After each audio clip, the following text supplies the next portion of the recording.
Hi, everyone. I'm glad to see everybody in the room, and I'm glad we have some folks online watching this. The Washtenaw County has a housing and homelessness crisis. There's just no way about it, and we ought to care. The first step the next step beyond caring is to find out what is going on and what we can do about it. So I'm going to introduce our panel. We've got Rhonda Weathers, Executive Director of SOS, Jennifer Hall, Executive Director of the Ann Arbor Housing Commission, Chris Watson, Ann Arbor City Council person, Annie Sommerville. Let me catch my breath. She is former Ypsi City Council, Chief of Staff for our wonderful Senator, Jeff Irwin, and a County Commissioner. And then we have Caroline Sanders, Vice Chair of the Board of Commissioners for Washtenaw County, and Justin Hodge, who is the Chair of the Board of Commissioners. So we have two experts, and I'm a big believer whenever you discuss an issue, you want the people who are experts in the area to be at the table and to really lean on their knowledge. So we're going to start with Jennifer Hall and then Rhonda, and they're going to talk about the crisis, give you some background. I don't know if there are very many people who aren't aware that this is a crisis around housing and homelessness, but just in case they'll set the stage and also tell us from their perspective what needs to be done. So Jennifer, if you want to take it away. Sure.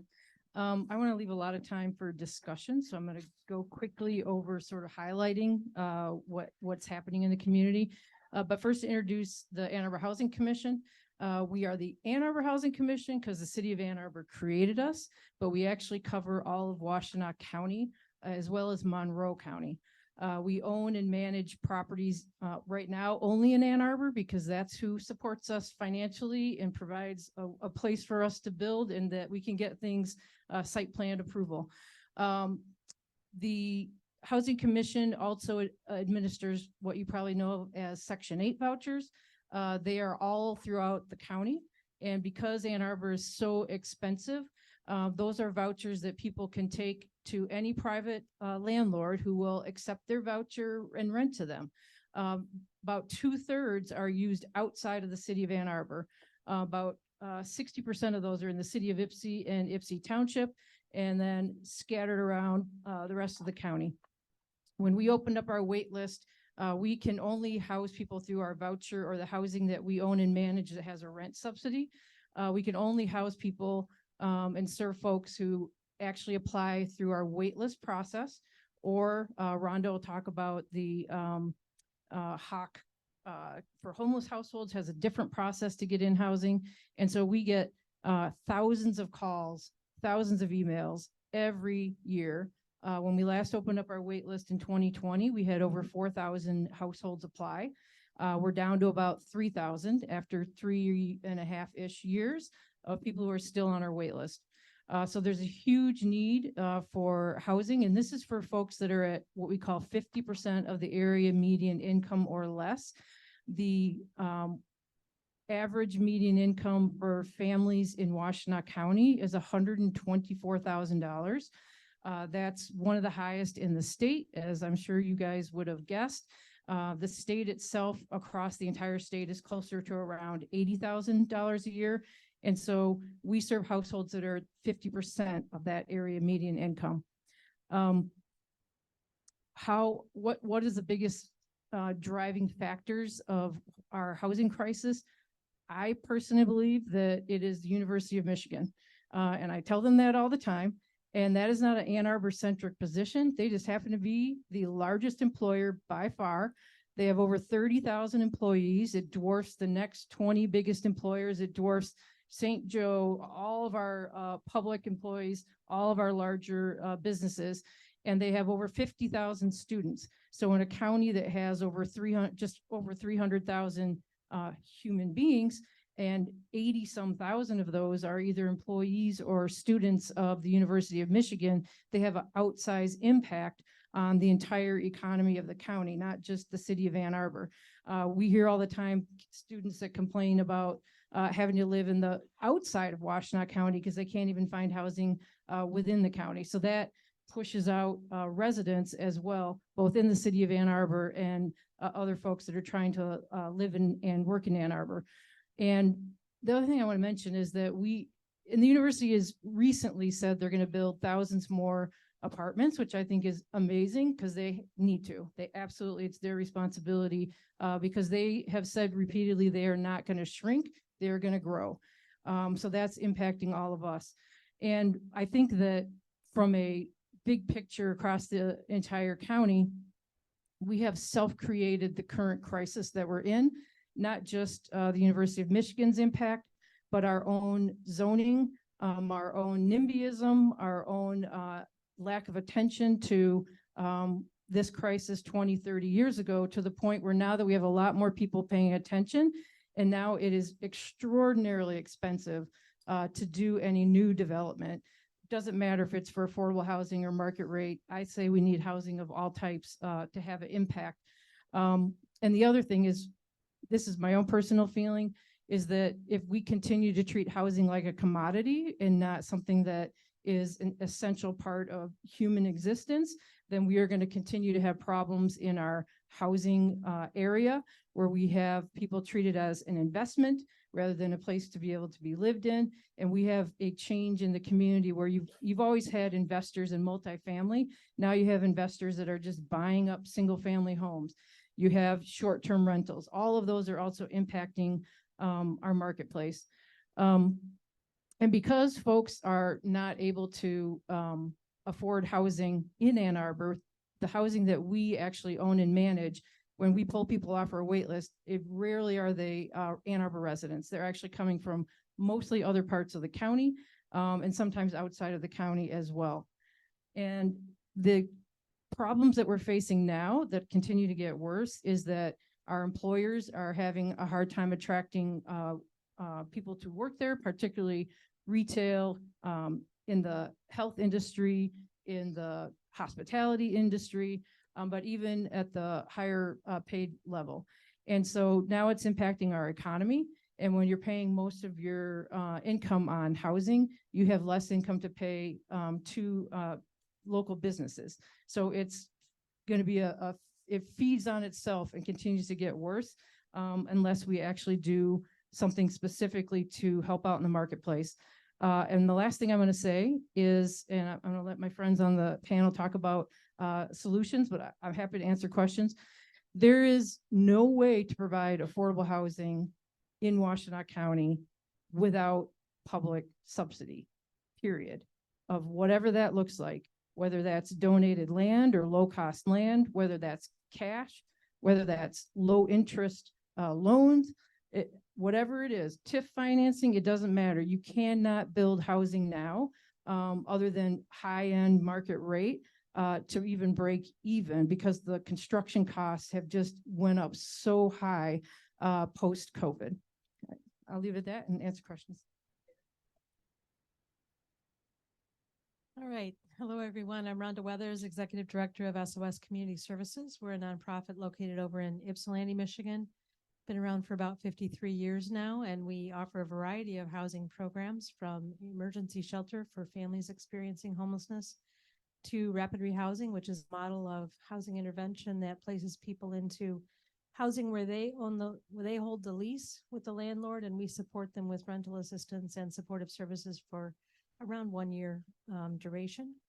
We also have a program we work with actually Ann Arbor Housing Commission to help people who are holding a Section 8 voucher, or a housing choice voucher as it's now called, and we make sure that they can retain that voucher. Very often that means that we help them lease up the voucher at the outset of their programming. So in addition to those housing programs, we also have a resource center that contains a food pantry, and we have a resource specialist who works with people to obtain transportation assistance, utility assistance, just about anything they might need. We make referrals into the community. We help them submit barrier busters requests, that sort of thing.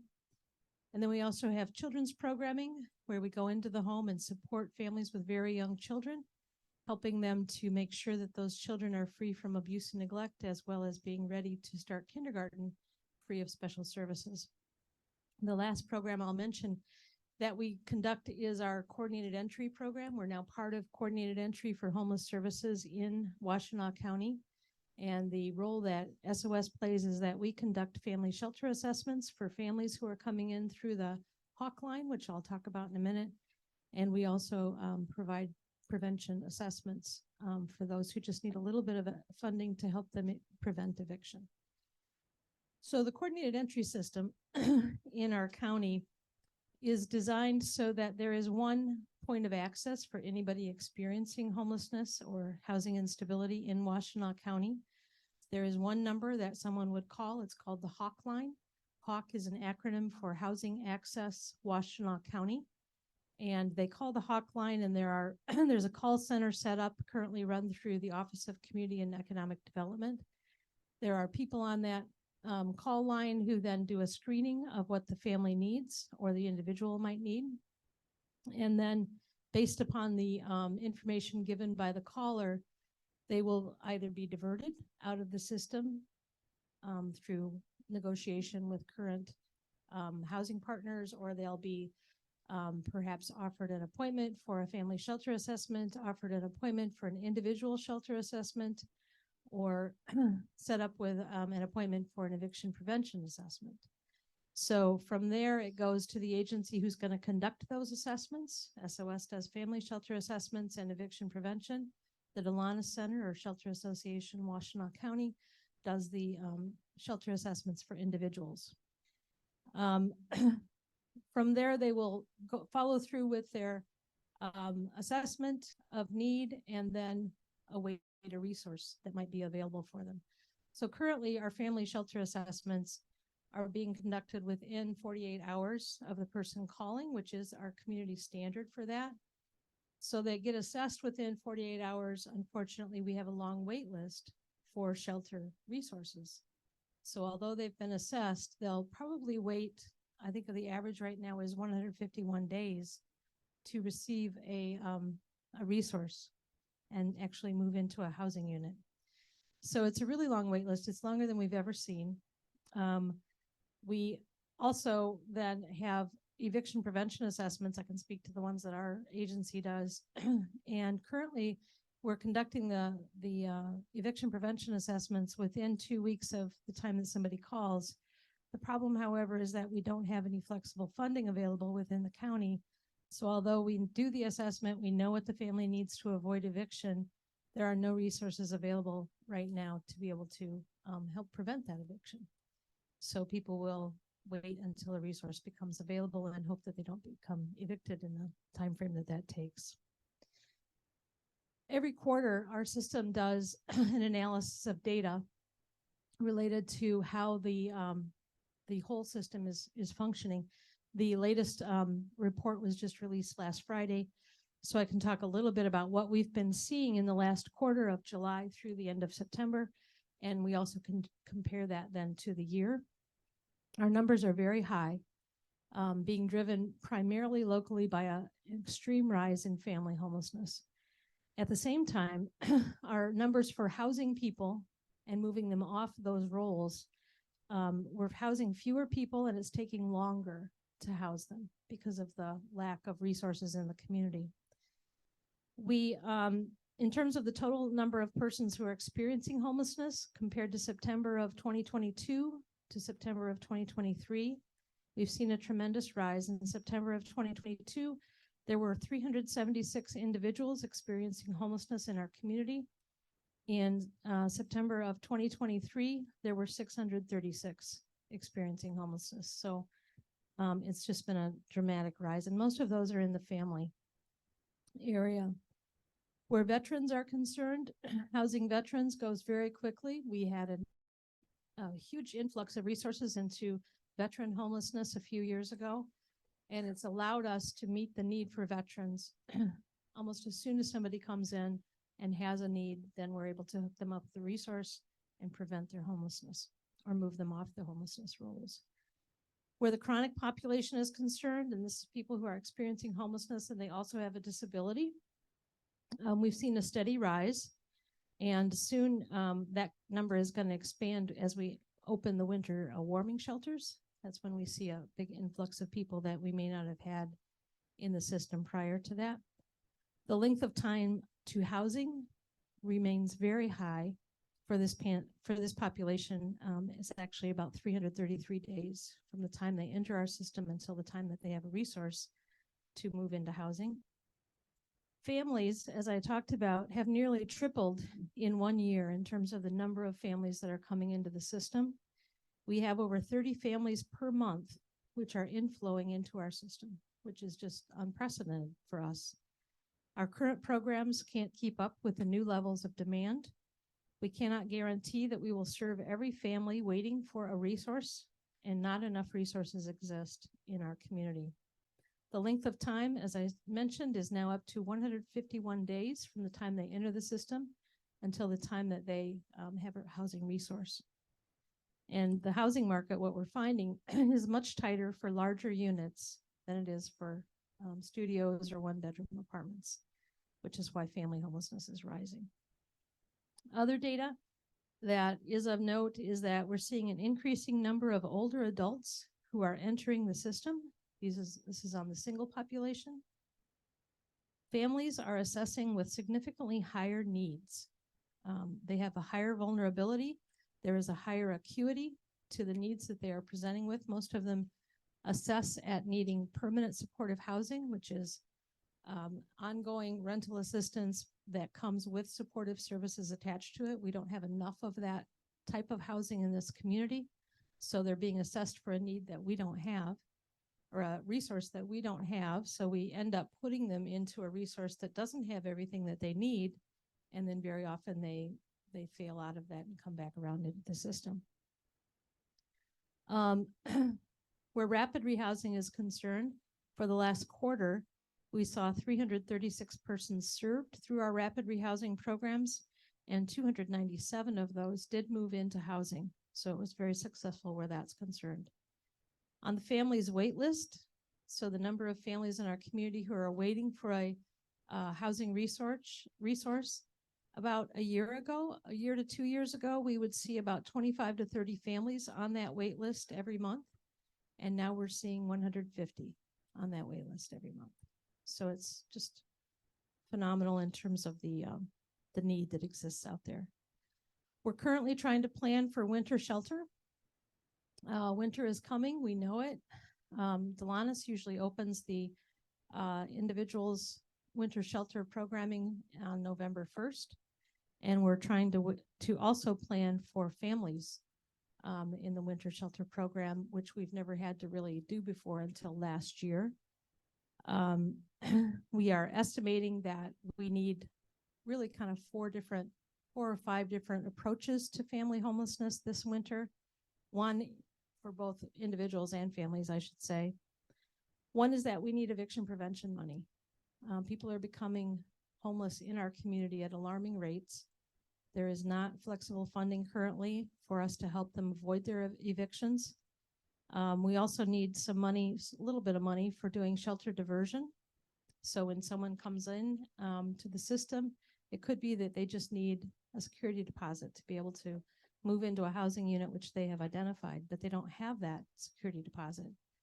It's much more cost efficient for us to provide the security deposit to them and allow them to move into that housing rather than have them enter the system, which is much more costly over time. We also last year utilized some diversion stipends.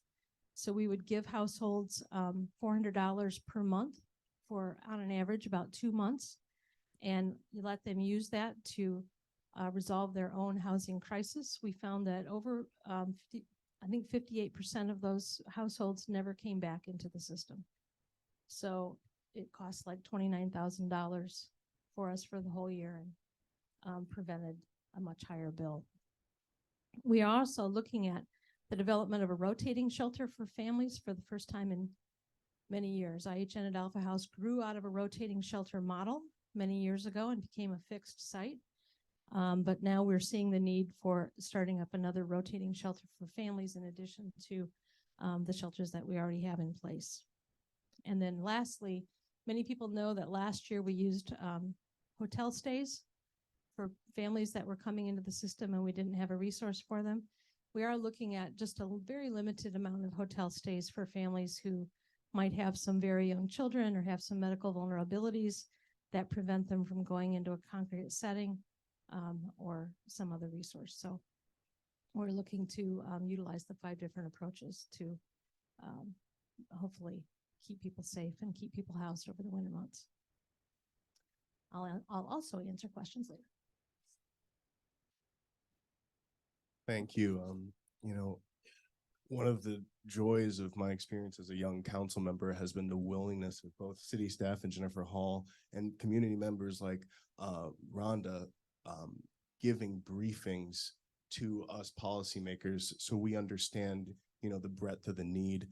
And, you know, I'll be honest, I leave a lot of those meetings feeling like I've been punched in the stomach. And I just want to, you know, just acknowledge how deep that is. And while I'm excited about the tools that the city council has, I know for people on the ground, it just feels like it's never enough. I have constituents contacting me about $100, $200, $300 a month increases in rent, and providers saying that they've at food banks saying they've seen a 50% increase in need since the pandemic funds expired. So I want to talk a little bit about my personal experience with affordable housing in Ann Arbor. It started out when I grew up about a mile from an affordable housing community called the Green Baxter Court Community Center. I started volunteering there in high school, and it just taught me that Ann Arbor is a city that when it wants to, it can support affordable housing.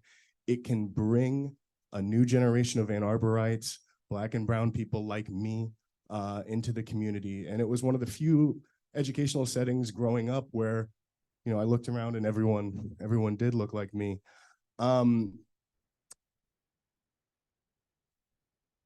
think the 3 tools that we really have, one is the housing millage, which gives us about $7 million a year that we can put into projects.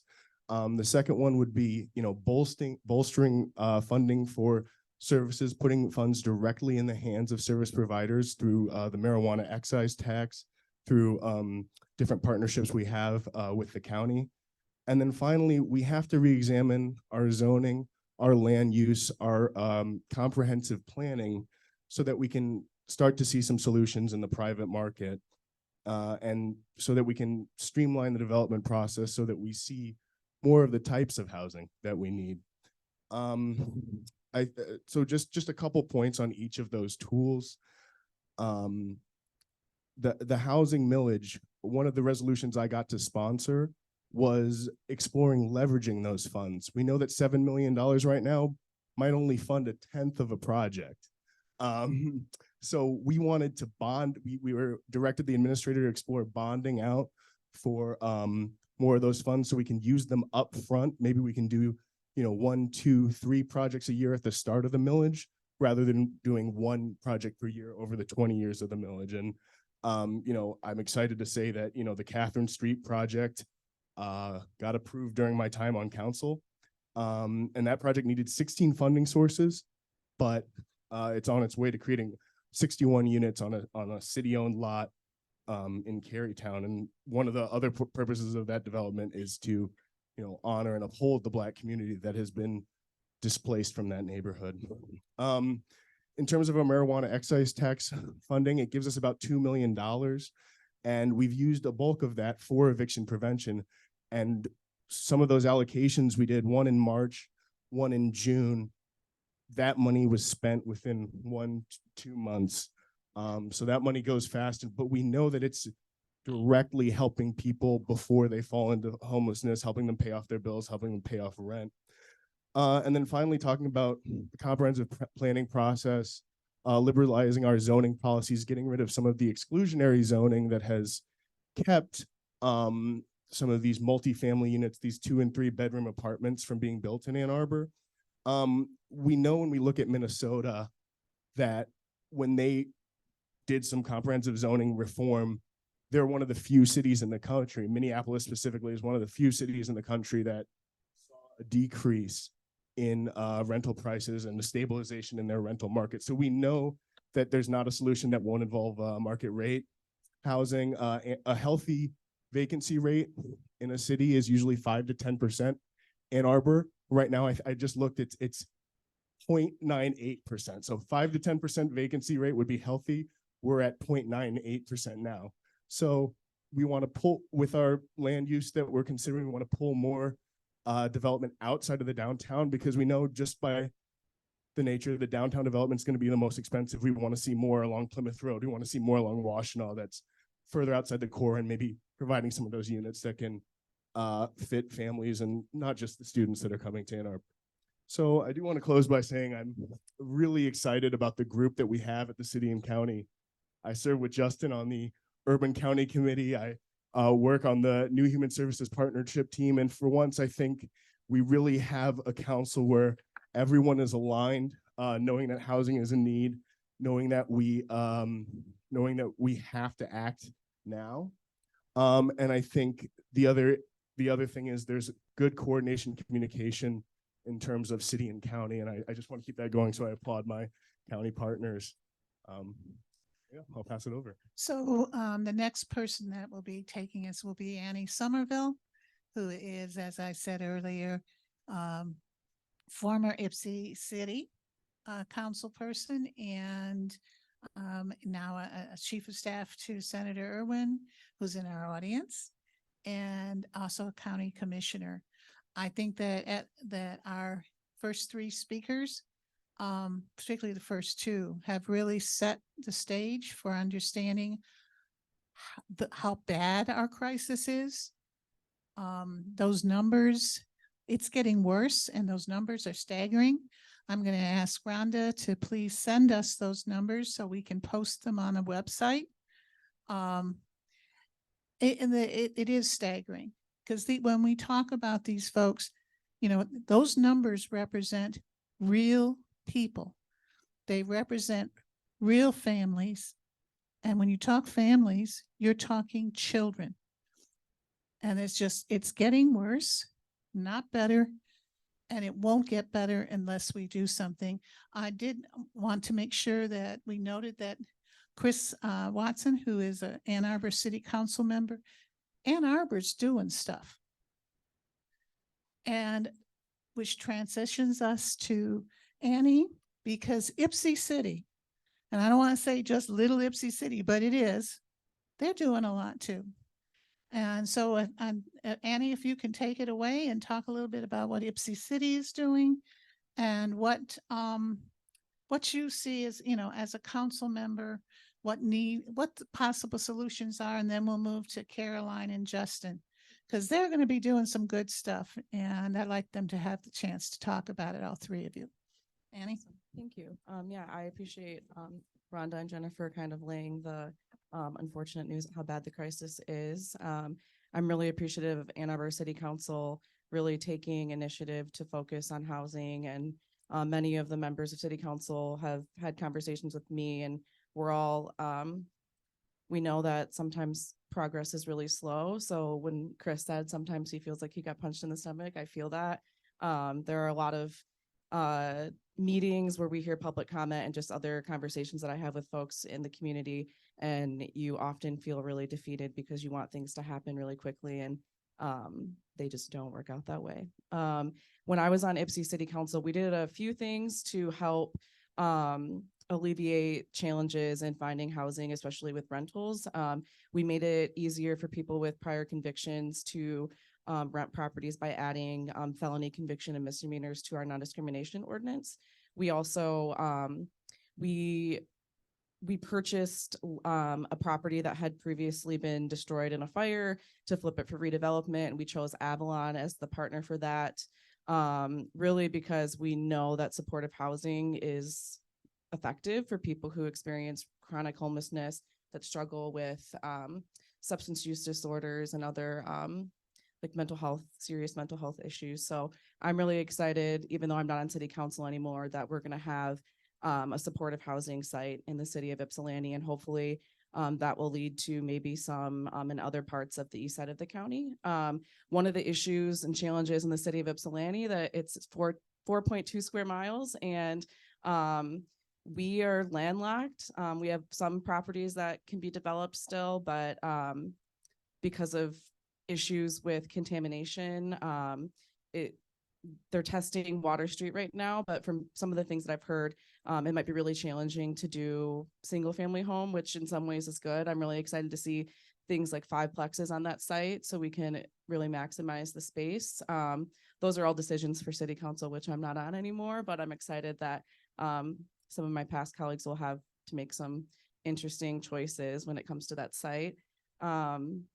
Other things, one of the things that we did the last few months that I was on city council was approve just over 300 unit development, half for senior housing. I think Jennifer Hall mentioned earlier that older adults, maybe it was Rhonda, older adults we know that they're, the numbers are rising for folks experiencing housing insecurity.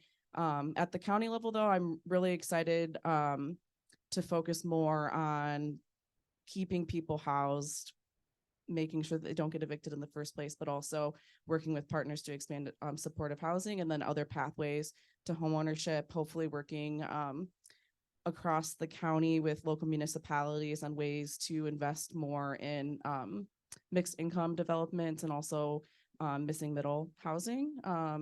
We need all types of housing, so I'm excited about that. And I don't know, I think I'll stop there. We're getting some presentations this week on the winter sheltering update. So tune in for that. I think Justin will talk a little bit about that. And then we'll have some recommendations from staff, and then the board will have to kind of take the next steps to determine what direction we're going to be going in. But I think that we know that we have to do some things in the short term and then some things in the long term to really make a difference in this. So that's what I'm excited and looking forward to.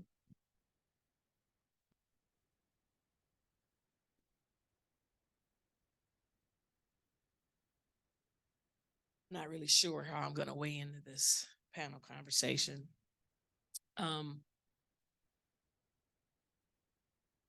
So in my personal experience, I have been a renter the entire 30, almost 5 years that I've lived here in Washtenaw County.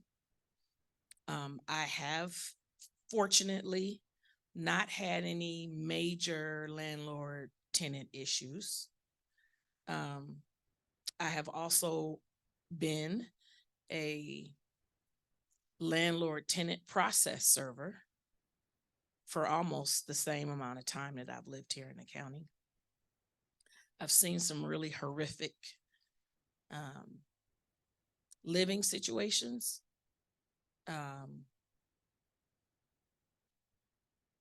I see some of the abuses that tenants experience at the hands of landlords, but I also see landlords that have, good hearts and have property that is destroyed.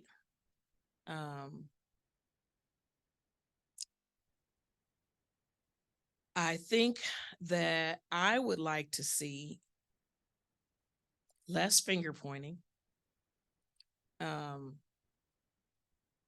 I would really like to see our residents make requirements and demands of all of us, not just the county commissioners, because we seem to get the brunt of the discontent. I would like to see our residents require that their elected officials in their municipalities, that the major landlords, that the major employers, that the real estate agents, the county commissioners, and even the faith-based organizations.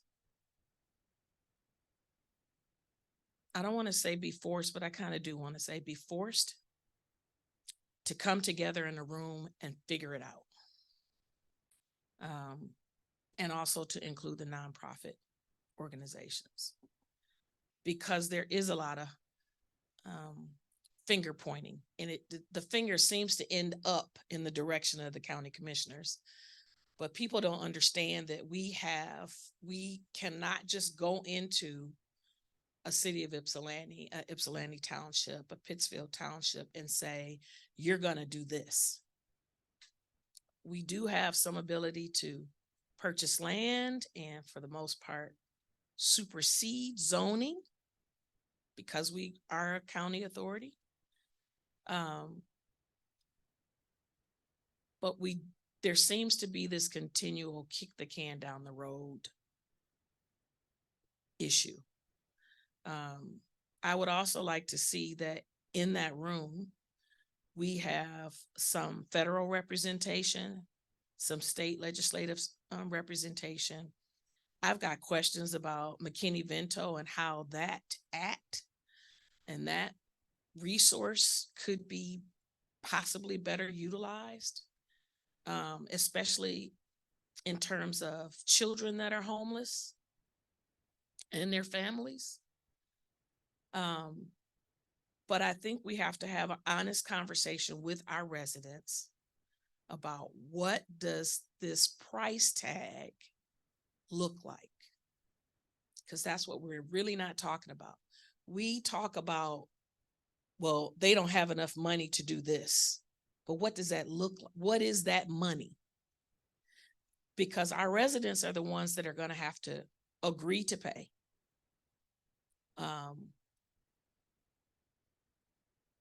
I keep saying I don't like ambushing. I like to tell you that I don't like something before I get you in public and just like spring it on you. He's laughing. But I do feel like we need to be all in a room and then have the courage to publicly say what we can and cannot do, or what we are authorized either by our voters or whatever guidelines that dictate what choices we make publicly. Because without doing that, that's what keeps kicking the can down the road. If we're all in a room and we come to a consensus, even to be able to say, my district is telling me I better vote no on that. Say it. Be clear about it. Because that might, being honest like that might be able to get some more movement. But when we're not honest about it, there are many places to hide. There are many crevices that you can hide and not take any responsibility for it. We are not going to be able to house every person that is in need of housing. We're just not going to be able to do that. We don't have those resources. We also have a responsibility to make sure that the county is financially, fiscally stable, and able to sustain all of our sort of responsibilities to all of the residents. I just think that I have not seen in my very limited time on the county commission any sort of community conversation that includes the affected and active players in this housing and homeless area. And so you can't come up with a meaningful solution if you're not inviting everyone to the table and not kind of picking and choosing.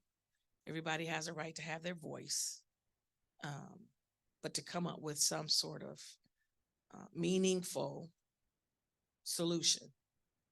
I have had an opportunity to attend a conference lately with my colleague and Chair Hodge, where we were able to visit a tiny home community, which I literally wanted to pack up and bring back here.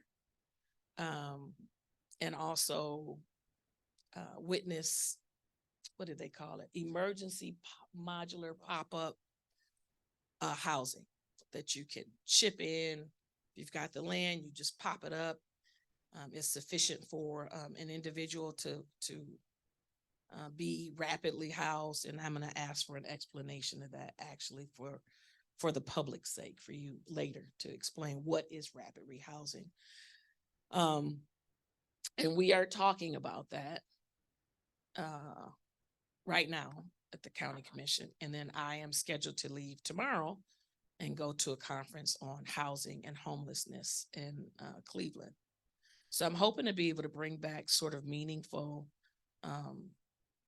ideas and suggestions. I'll say this and then I'll pass this to Chair Hodge.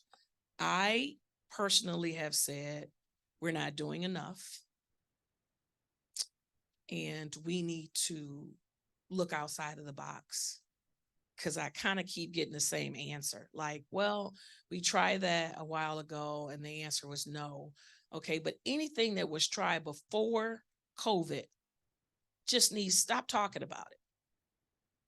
That's, stick a fork in it, it's dead. After COVID, we have all had to pivot.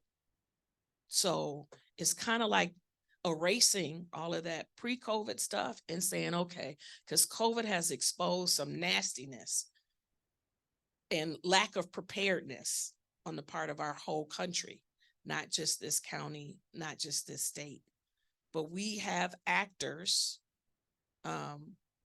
that have the ability to provide us with, you know, resources and services, and you have not because you asked not. If our residents understand that we've gathered all of these players together and they walk out of that room not contributing, let the residents know. This major employer came to this event and they said, yeah, we see the problem. We know we're a part of it. We're still not willing to help. That's the only difference. In, I don't like ambushing, but if I brought you to the table and I've asked you nicely and I've explained it and you can't give me a better reason why you won't help, then at that point, yes, I'm going to talk about it. So that's me. That's me as the county commissioner. And if I take that hat off, that's me as the rebel resident renter who knows what it's like to have to work 2 and 3 jobs in order to stay in this community. And, you know, just try and be a decent neighbor. So I'm going to stop. So Commissioner Sanders made 2 really strong points, I think. One, no single entity can fix this crisis by themselves. And 2, we need to get everybody who can and should contribute into a space, whether that's a task force or what this is, and have everybody put on the spot and say, okay, each of you do your bit. If we really want to make sure that we're the kind of community where we don't have to worry about children freezing to death in the winter or not being able to get an education because they're sleeping on somebody's floor. This is about what type of community we are, and we're going to need to solve it as a community. Moving on to our County Commissioner Chair, Justin Hodge, talk more about solutions. Yeah, I think I went, ooh, that's loud. I think I went last to try to, bring some light to the doom and gloom here. I mean, it's been a gloomy day. It's a gloomy conversation so far. So I want to spend some time talking about solutions and I think hope for how we're going to be able to move forward here. I would say I want to echo the points made around one entity is not going to be able to solve this. It's the housing and homelessness crisis is very much a community issue where it's going to take all the local units of government, the county government. We'll need some support from the state and federal government, the nonprofit community, all of us working together to solve that. My vision for how the county is going to move forward on it is for us to be able to be really clear on what are the responsibilities that the county is going to take on and fund, and what services is the county going to provide. So then when we have conversations with local units of government or other partners, we'll be able to point and say, hey, we're doing this part. We need someone over here doing this piece of the work. That hasn't really happened up until this point. And that puts the county in the position to try to fund everything. And there's just not the money to do that. And then it makes us not get the outcomes that we're looking for. If we're trying to fund every single thing, we're not going to move the needle in a way that's going to be really effective. So if did anybody tune into our meeting 2 meetings ago where we had the first presentation, housing president? I know y'all, you tune into our meetings all the time. It's a good time. So 2 Board of Commissioner meetings ago, we had what was round 1 of a 2-part housing presentation. The first part was a look back at a lot of the work that's been done in the community and work that's been done by the county. And, it hasn't really been effective in the way that we had hoped. There was a blueprint to end homelessness. We still have homelessness, so that didn't work. At our meeting this week, tune in on Wednesday, 5:30 for working session, 7 o'clock for the main meeting. We're going to be having the second part of the presentation during the 7 o'clock meeting about what I believe to be a very bold set of potential solutions for us to have a conversation about. With having worked with staff on the presentation and what's going to be included in that, I'd say it's more than I think has ever been talked about. And since you're all here with us this morning, you get a sneak peek of that. I'm going to talk about the different sets of solutions that we're going to have a conversation about. I don't anticipate that we would talk about all of these and then decide we're going to be able to fund all of them because we don't have infinite money.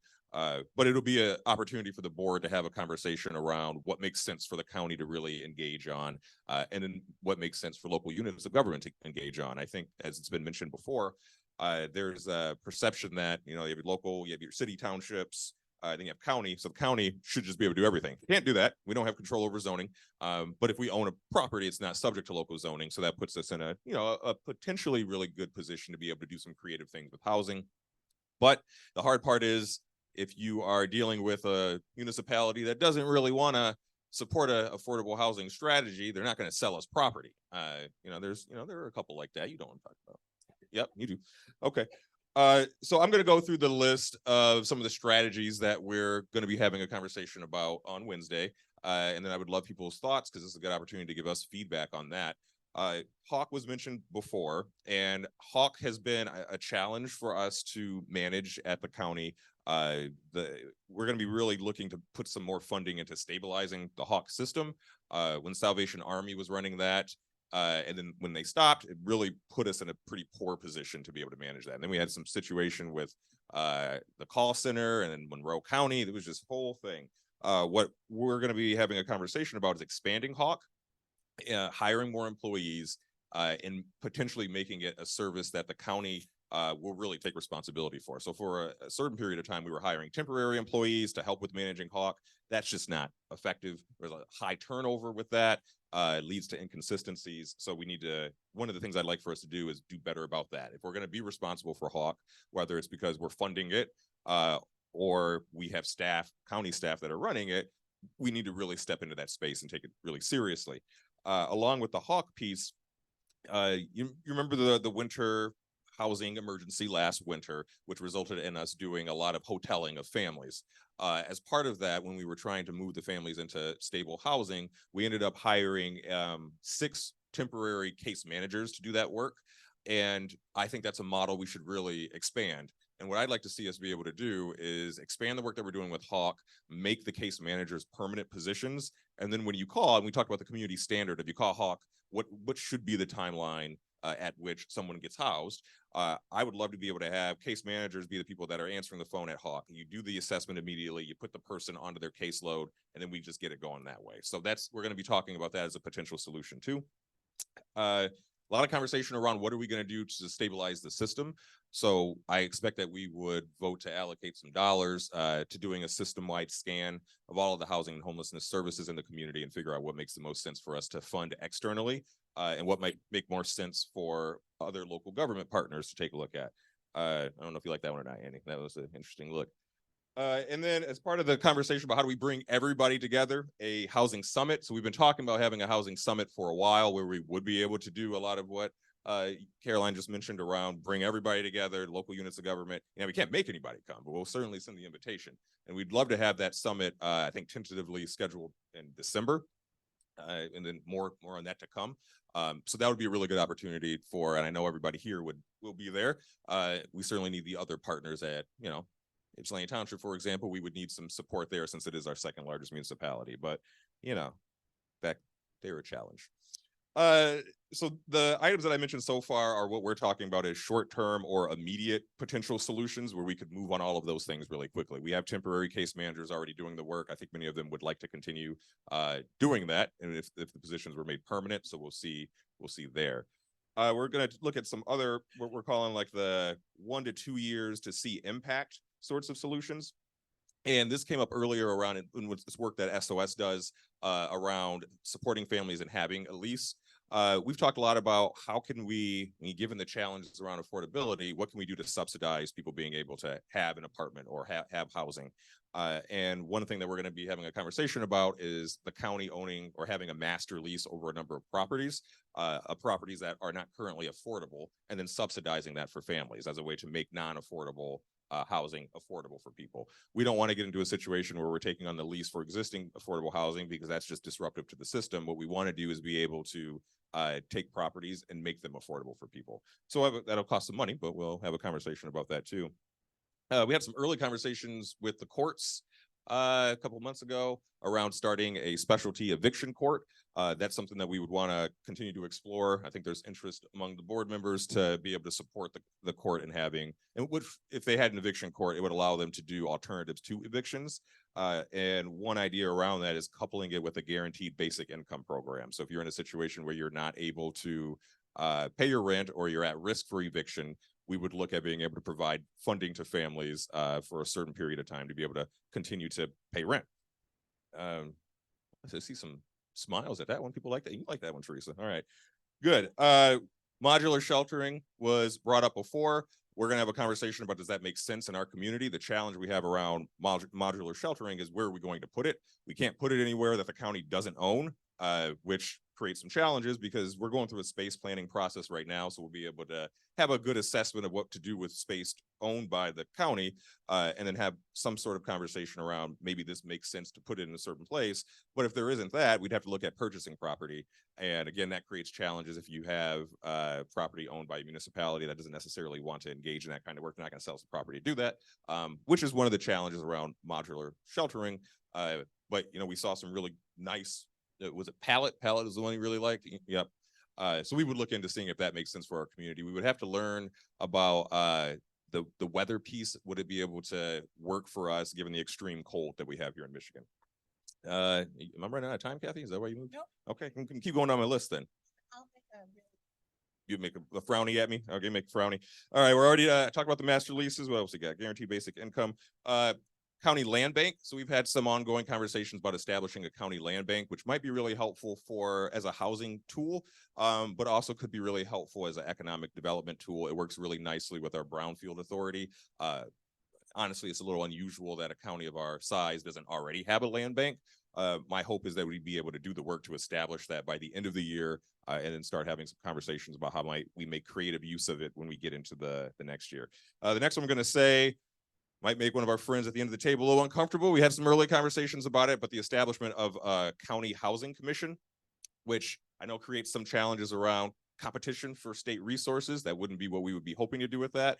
A lot of that has to do with, the Ann Arbor Housing Commission could work across the county with the consent of other municipalities, which hasn't always happened. But if we had a county housing commission and we were purchasing or owning property, wouldn't be subject to local zoning. So it would allow us some flexibility in what we're able to do with that property. We would, of course, want to work with the 2 housing commissions we currently have in the county and not step on anybody's toes. So that's a preview for Wednesday. Again, tune in. You don't have to come in person. You can stream it on YouTube or on Zoom. So you first heard it here, folks. So in the future, come to these meetings, no telling what you'll find out. Thank you so much to all of the panelists. I really appreciate the things you said, Justin.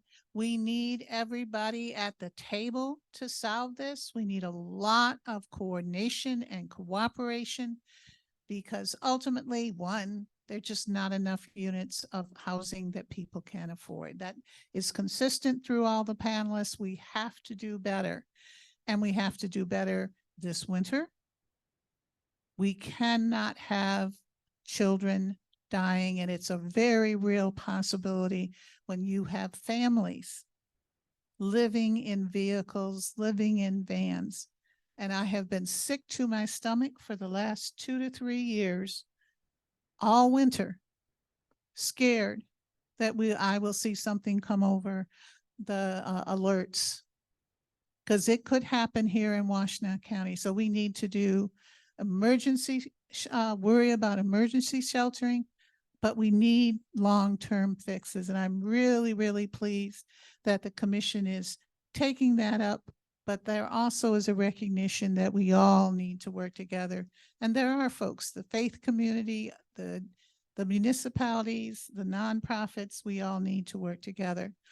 So the next step is to engage in questions, answer questions. So do we want to start online with the online questions first? Eli?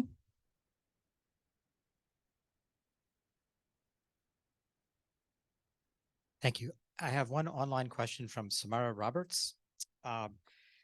She's a student, I think law student, working with recently incarcerated individuals. And she wants to know if there are any special resources for people who've just been released from incarceration to find shelter. She believes it's a serious problem. So does Chris Watson want to take that? Because Ann Arbor has a dedicated funding for that. Chris, you want to take that one away? Yeah, I'll start and I'll let Jennifer back me up here. But yes, in fact, we just announced the Rising Hope for Housing program, and that's really built on the work of Council Member Cynthia Harrison.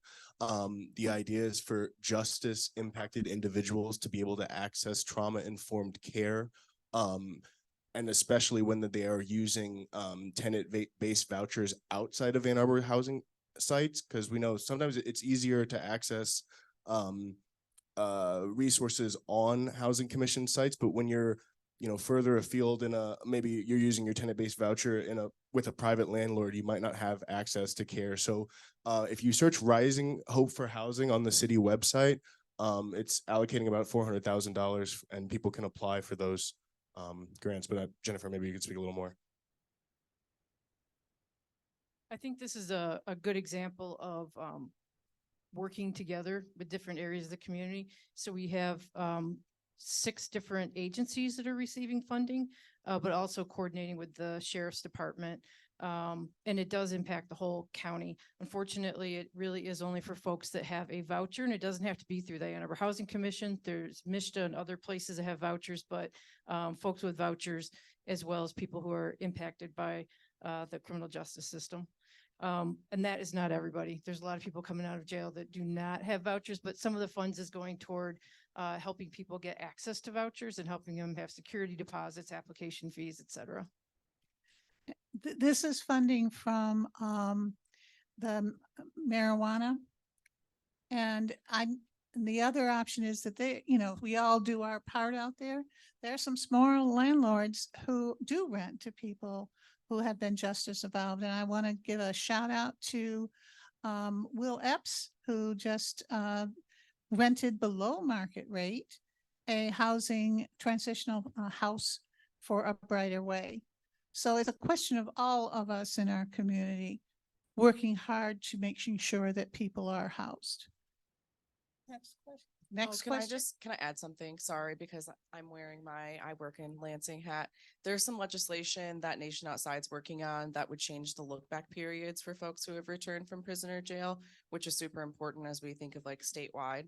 So I just wanted to throw that out there. And there's ways that so when you apply for a rental unit, when you fill out the application, oftentimes the property manager or the landlord is going to look at your record. And so this would change the look back period.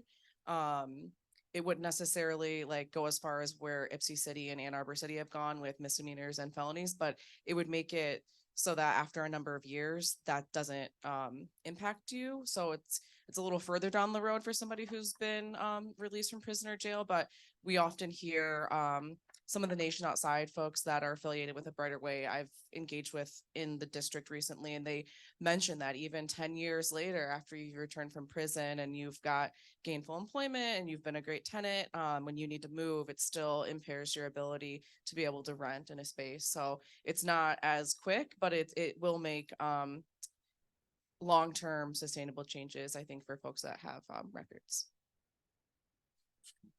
Thank you. Ellie, do you have another question? I saw a hand raised. Janice?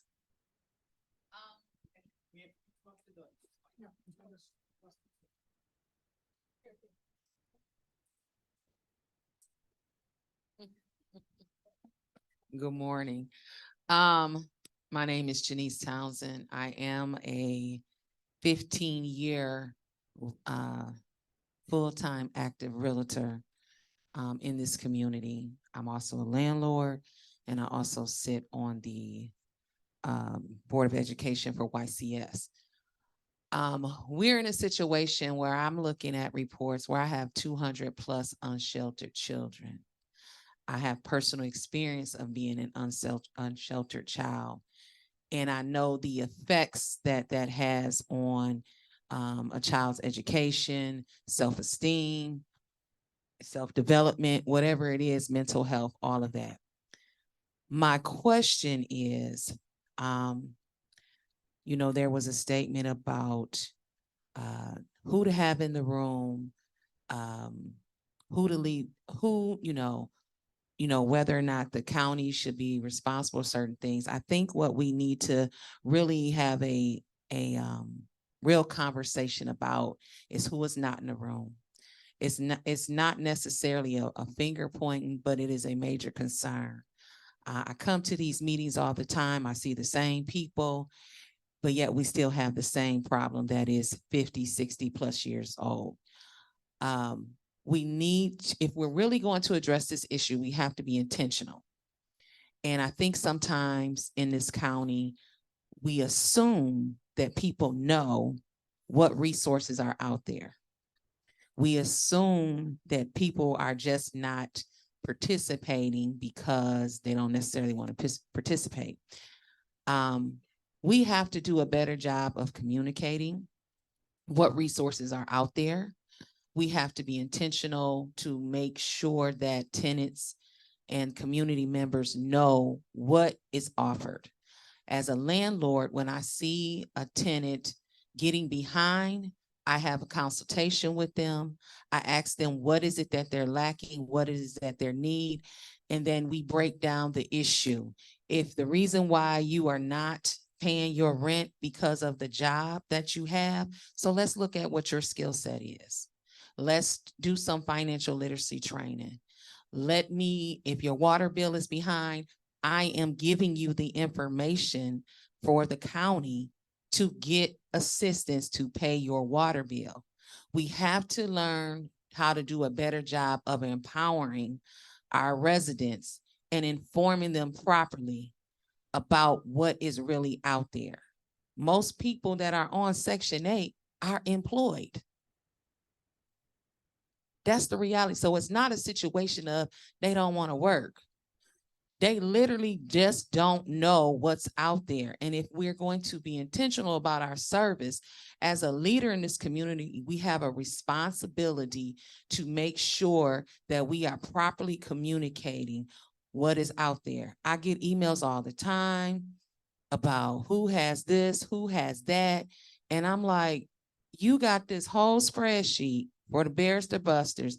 Don't nobody read the spreadsheet. It breaks it down who does what services. When we get an email, it's shared internally with the groups, but it's not shared on social media. It's not emailed to the residents. And I'm sorry if I'm just too direct, but that's who I am. it is what it is. So I think we need to, as leaders, really come together and say, how can we be more intentional about getting the information out there to empower our residents to hold these individual municipalities accountable of the services that they are and are not providing.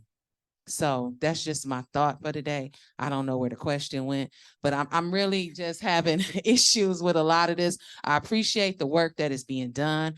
I work with everybody on this panel, but I really think, you know, we keep talking about the same thing.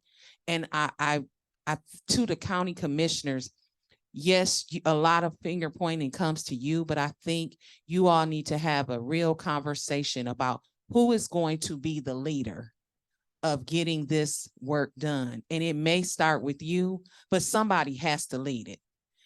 Because if we waiting for somebody else to do the job, it's never going to get done. We're going to be here next month talking about the same issue. And we really need to see who is going to lead this conversation and give people solutions that is really going to benefit our community. Thank you so much. I believe Annie has something to say. If I could say one thing real quick, yes, please, let's get something done. Let's do, and we do need a leader. And if it's going to be the county commission, no, they can't fund it all, but maybe they need to be the ones to make things happen. Annie? Yeah, two things is I remember that I failed to share that some really important legislation that my boss took the lead on passed the Senate this week, and Janice will like this. So in Ann Arbor City and Ypsi City, we have source of income in our non-discrimination ordinance. My boss's bill to amend Elliott Larson to include source of income as a non-discrimination passed the Senate. It's for multi-unit, so I think where we ended up landing in order to get the bill moved, it's any property that has over 4 units. So for like the big multi-unit buildings, and the reality is that's what we had to do to get the bill moving. And so sometimes you don't make perfect the enemy of the good. I can tell you that Senator Irwin, did try to fight to just keep it the way that it was. But at the end of the day, you have to make some decisions to get things moving in Lansing. And hopefully we'll get to see that legislation move through the House and to the governor's desk.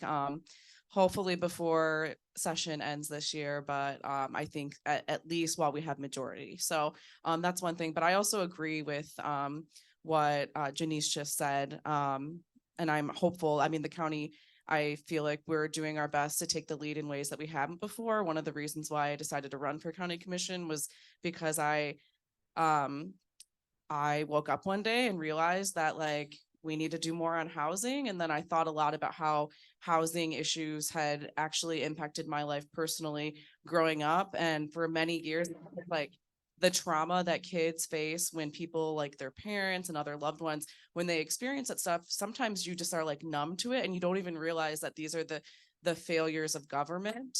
And so that's one of the reasons why I really love supportive housing. It's a way to approach it in a holistic approach. I mean, people who lack access to, it's a public safety issue, and people sometimes use this, they think that some people don't want to be housed, and I actually disagree with that. I don't think any person does not want to be housed. People have substance abuse issues that leave them houseless, where they can't stay at a congregate care shelter because of the rules. But I really don't think any human being wants to be unhoused. So I try to just keep my belief that housing is a human right kind of centered in all of this, because that's a misconception, I think, that gets shared often when people struggle, especially people with chronic homelessness. It's not that they don't want to be housed. It's that they need more resources, whether it's mental health or substance abuse. And I think that that's government's responsibility.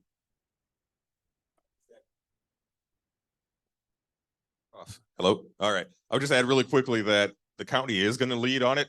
And again, tune in on Wednesday at 5:30 for working session. We're going to have a presentation from the Washtenaw Housing Alliance about the winter sheltering situation. And then at our meeting at 7 o'clock, we will have the conversation that I gave you the sneak peek for. You're not going to have to wait very long. I'm going to move it up in the agenda, so it'll be the first thing we do after we do public comment and Pledge of Allegiance and all that good stuff. So tune in on Wednesday. So Justin was making fun of me because as everybody was talking, I was sitting up here doing this. This is what a coordinated effort to affect housing would look like. Right? It's weaved together. It's multiple resources that can be weaved together. I did want to add one thing that I hear a lot from the public, and it's sort of this commentary about landlords. And what I wanted to say is that, you know, we in the state of Michigan do not have rent control, right? And there is sort of a fine line between someone that owns a property and us being able to tell them what they can do or forcing them to do something with the property, right? We've got fair housing laws and things like that, but we also don't want to get to the point that we have landlords that are saying, I'm just going to sell it and be done. I'm not going to rent to people. I'm not going to make it, you know, so that they might barely be able to afford the rent, but they certainly don't qualify to purchase a home, right? Because they don't have the money or the credit or a combination of both.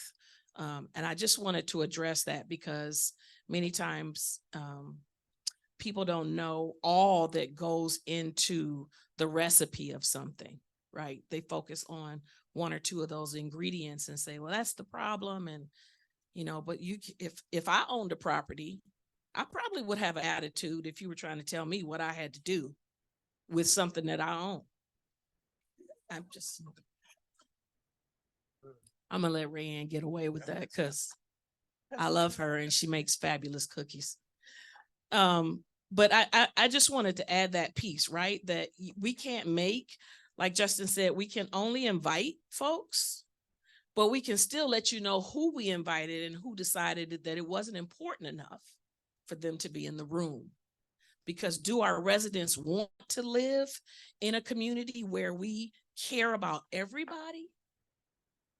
And if they don't, let them tell us that. What do I say all the time? Don't throw your rock and hide your hand. So be honest about it. I say on the record, I don't want you living here. Say it. Or do something about it. So Thank you, Caroline. And do keep in mind, folks, in this room and online, we are a political party in this, you know, not all the panelists, of course, they're our guests, but the Washtenaw County Democratic Party is a political party. And if there are folks who don't want to be in that room, who don't want to be at the table, who don't care about all the folks living in their communities, we all, the people, we can vote them out. And that's what we should do, because we are leaders in we the people. So just throwing that out, folks. Did somebody else want to speak? And then we have another question. Did you want to say something? I want to address a couple things that were brought up. Janice, thank you. If all of our landlords were like you, we would have a lot less problems. Thank you very much. I also want to officially say I am very proud of and happy to support the county commissioners in the efforts that they're taking right now around housing. I think it's amazing and wonderful that they're doing that right now. And homelessness goes across jurisdictional borders, and it makes sense for the county to take the lead on homeless issues. Housing is hyper local. So wherever you live, it is in your neighborhood, in your municipality, whoever your elected officials are, it is hyper local, and that is where the support is needed for actually developing any kind of housing. Doesn't matter if it's market rate or low income. And I have had people directly tell me, Caroline, we don't want your people here. Stop letting your people walk through my yard, you know, all that kind of stuff. It's very hyper local. Also, large family sizes are very challenging other than in single family homes. And so that's one of the complaints we get from Ypsi Township officials is that they think we have too many Section 8 folks in the Ypsi Township, but that's where most of the single family homes are that are affordable to folks that have large families. Most apartments are like 1 and 2 bedrooms for the most part. Do we have anybody else here who wants to chime in a little bit? Speaking of that, I'm really excited about the Avalon project at Viridian. It'll be like one of the first sites that they have that can house, that has like 4 bedrooms. Was it 4 and 5 or just 4? Was that? It was 4, which I think is really great. And it's something that as we develop more permanent affordable housing, I hope we can be creative on size for that.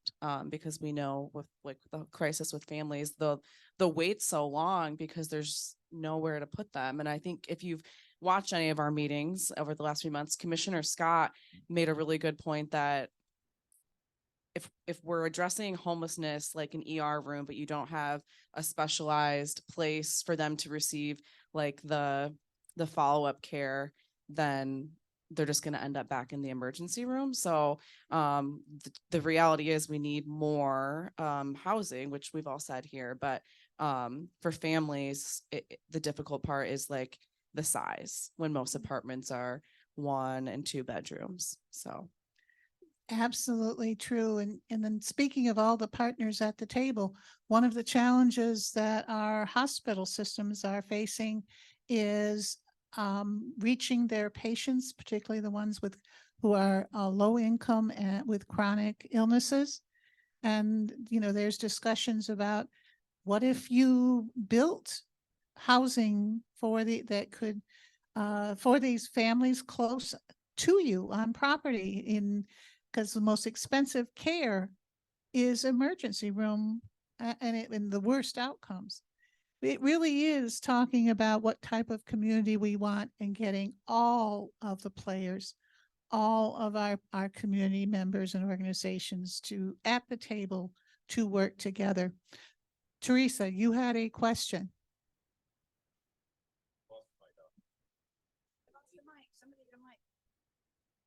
So I want to pick up on something both Kathy said and Janice said, and everybody has said. But Janice mentioned we've been doing this, we've been having the same problems for 50 years. And in 1980, who was elected president of the United States? And what has happened since then, since the election of Ronald Reagan? Systematically, we have funneled money up to the top. Systematically. So everybody, trillions and trillions of dollars have been taken from us and given to the very top. So when and I said this at actually a county commission meeting a few months ago, we just always have to keep in our minds the context that has left us scrambling for crumbs. And so I'm sorry, we don't have any state legislators here anymore. We only have staff. So Annie, this is for you. Just kidding. Thank God we have an entire, except for HD 46, but our entire state delegation. And of course, Debbie and our US delegation is Democratic, picking up on Kathy, the power's in our hands. But I'm wondering, you guys, and thinking about the state budget. I mean, what I said at the county, we got to tax the rich, obviously. We have to tax the rich and corporations because we should not be scrambling for crumbs like this. So I'd like to hear you guys just talk with, what you can about what is happening in state policy, what chances do we have of changing the tax code in Michigan, at least to pull down more money from the super wealthy. So would you just because when we talk about, I want a picture of that in the newsletter of your woven. That's beautiful. It's so cool. So, but also the state and federal system goes, we can't do it by ourselves. We can't do it by ourselves. We need help. So real quick, we'll let Annie take it away. But I remember being at a forum and we had state and federal, we had Debbie and Jimmy and some state and federal folks. And they said they want to be at the table and they want to cooperate. Let's make sure they are. Annie, talk a little bit about the state. Your question about I can't answer that and I also don't think I don't know. I don't want to speak for the members that are actually elected officials in the legislature, but as a staff person, I don't see that happening. We've done a lot of things that impact taxes in Michigan in the last 10 months. I just don't see that one. It's not even something that I've heard being talked about. But what we have been doing related to housing, 2 years ago in the state budget, Senator Irwin and I worked really hard to get some dollars for permanent supportive housing. And we wanted 26 million, we got 6. And we're continuing to fight for more, but the 6 million has been spread over the course of 3 years to about 5 supportive housing agencies throughout Michigan. There are not a lot of permanent supportive housing agencies. Avalon, when they started 30 years ago, it was like this new, like unheard of revolutionary thing. So we're hoping that we can get more permanent supportive housing agencies as we get more funding at the state level to help support that. But there's other things happening right now with changes to different programs that allow developers to build. And then we've actually been working with Jennifer Hall on trying to get some more dollars for our housing commissions throughout the state that can help renovate and keep up with the existing properties that we have and making sure that we can keep those. There's other things happening too with just like tons of gap funding for housing developers that build affordable and missing middle housing. So those are like hopeful, and those are mostly budget issues, but there's also some policy issues with zoning and with the way that brownfield works. So there's a lot going on, and I could get into the weeds, but I'm not going to. Jeff, if he was still here, he could a little bit, and maybe that's another panel down the road and we can actually really get and maybe bring Nathan Vogt and talk about the details on that if folks are interested. But there are a lot of things happening, even if like changing the tax code isn't one of them. I mean, one thing that I would love to see is regulation on Airbnbs, short-term rentals, because that, at least in Washtenaw County, is a huge burden on our local housing. And I know that Ann Arbor made some changes before you were on city council. Yeah, and I'm hoping other municipalities will, but the reality is like they're already here. And it's actually, the problem's bigger than any of us even realize. But when you look on Airbnb, you can see all the properties, and that's housing that someone and a family can't use. So there's a lot of things that could be done both through policy and budget. One of the things that that my boss has been trying to talk to the department on MDHHS on is creating a Medicaid code for supportive housing. Other states, Washington State has done it. There's a number of ways to make a difference just in the budget. And to do anything good, you need money behind it. So we just continue to push for housing access by way of the budget, but also thinking of ways through policy like the source of income bills and some of the changes that have been made to other areas that impact the building of housing. So I think Caroline has one more comment, but and there might be another question. I do want to make sure that people stay for the very end, because I asked all the panelists to, as the final, closeout, to tell us as citizens, as residents of Washtenaw County, what they think we can do to help make a difference around housing and homelessness. One thing, not, well, you can do more than one thing, but nice and short, we'll go down the line and have that takeaway for all of us in this room and online. But Caroline, you had something quick, and then we'll just get to that question and we'll then go back to the panel. Caroline? Yeah. Okay, so 2 things. And this first thing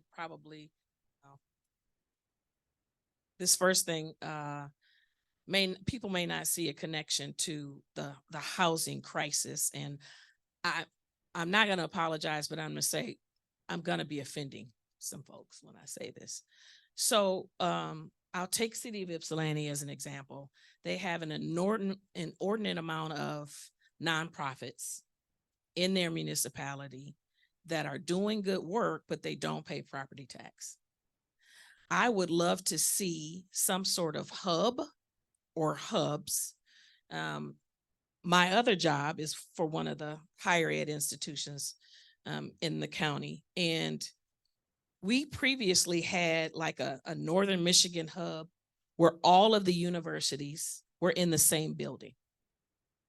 If we had more hubs where you don't necessarily have nonprofits taking up, 20 buildings and not paying property tax on those buildings, those municipalities could in theory be able to turn around those spaces and get money, because there would be profit generating businesses in there that would then be paying their fair share for the public resources that they're receiving, and would allow that municipality to possibly redirect some of that money to helping with these deficit issues that we have, that we're talking about here today, or housing. And the other thing that I wanted to say, not very naively, is that I wonder out loud whether or not the state could position itself when they are recruiting major employers, or when they're working and negotiating with the already existing major employers here in the state, to say, what can we do to get you to assist your employees with being able to maintain their living situation where they are without necessarily having to move, right? Whether or not it's a pilot to jumpstart people. I know that my employer has an agreement, has a partnership where if you work for the university and you're trying to buy a property, a house in Ypsilanti Township or parts of the city of Ypsi, you qualify for a grant up to $15,000, depending on the area, that you don't have to pay back as long as you stay in that property for 5 years.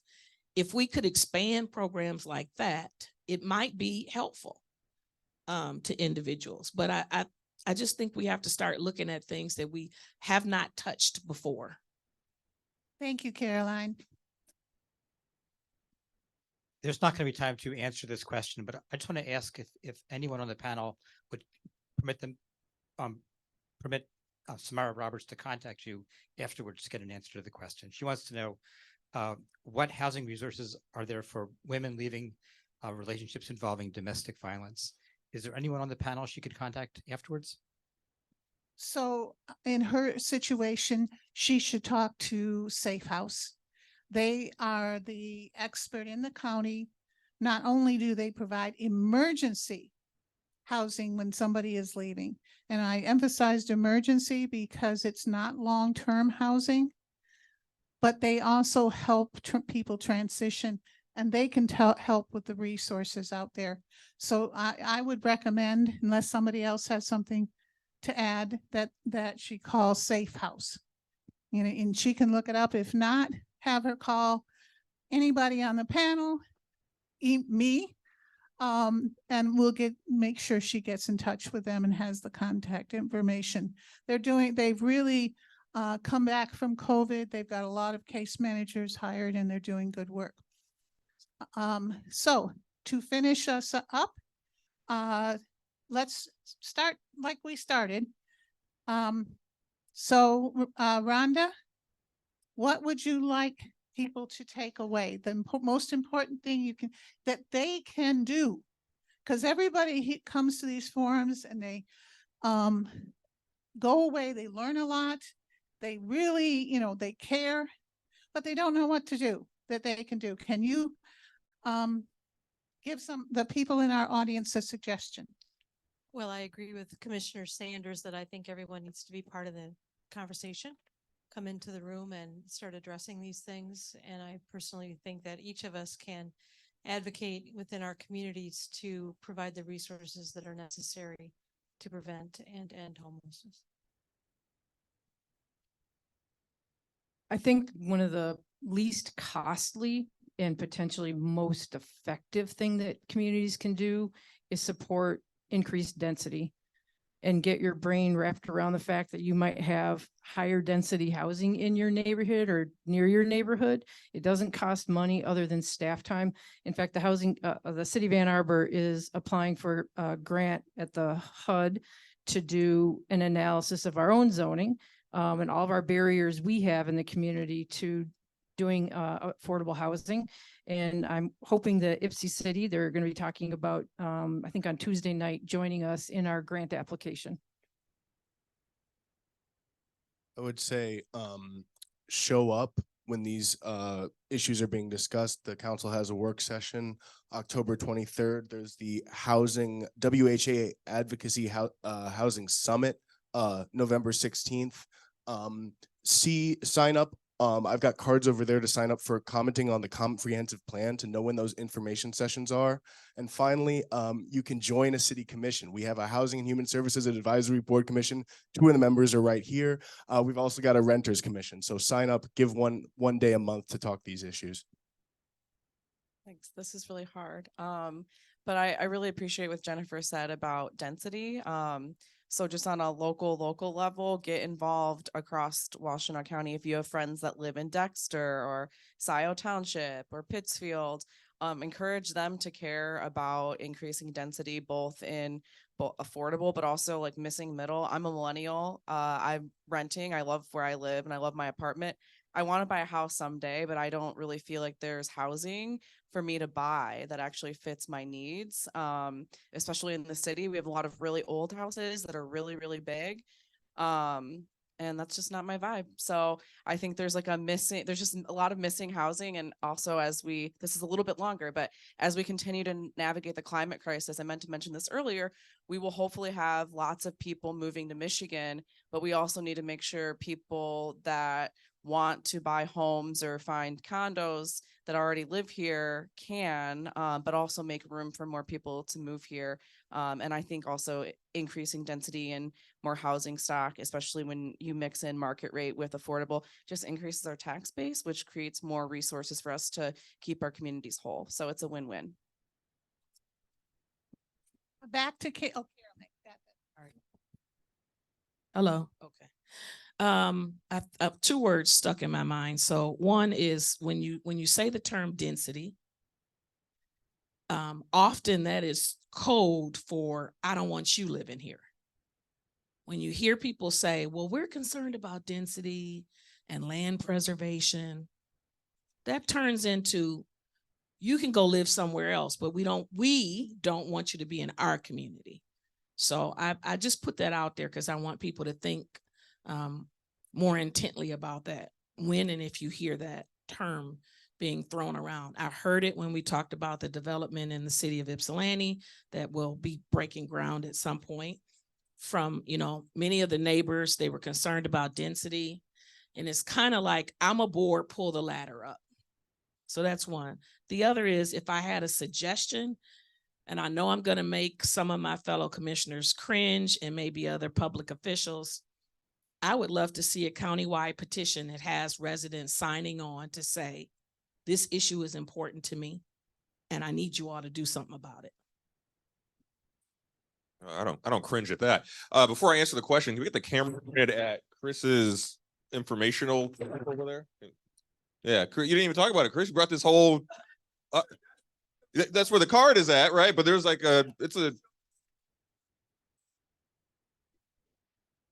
great. All right, you can point it back at me now. All right. There we go. There we go. I'm in focus. All right, great. So I would say to Janice's point earlier, it is largely the same people that come to these meetings month after month. So I would say think about who isn't coming and have a conversation with those elected officials. And I will share with the team, and we can get it out. Our Office of Community and Economic Development put together a really nice housing affordability dashboard some number of months ago. And if you need some support in figuring out, I should have a conversation with city council people or township trustees in whatever municipality, taking a look there and seeing where there's a lack of affordable housing or where we have actually lost affordable housing units, let that be your guide. So thank you to this absolutely great panel. We had exceptional. I couldn't have had a better, I'm so glad that all of you were able to participate. I think you shared extremely valuable information.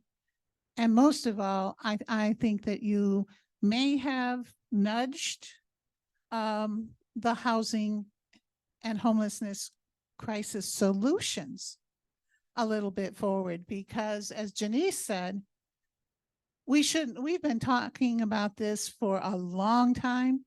You go back to 2005 or 6 and the blueprint to end homelessness. If you haven't read it, I think it's still online somewhere. Google it. And the same condition, things have gotten worse, not better. And the only way you change things is by doing something about them. We have talked long enough. We need to do something about this short term, and we're doing stuff. There's good things going on to address, be ready for this winter, but we need long-term, short-term, midterm, long-term solutions. And everybody in this room and online can be a part of the solutions. So thank you so much for coming here for this panel, and thank you to the audience today. And thank you to Kathy Wyatt and Eli Nathans for putting this together. Thank you all for coming, Zoom and in person. It's been great to have you. Incredible panel. Thank you for all your work and for sharing your time with us and expertise.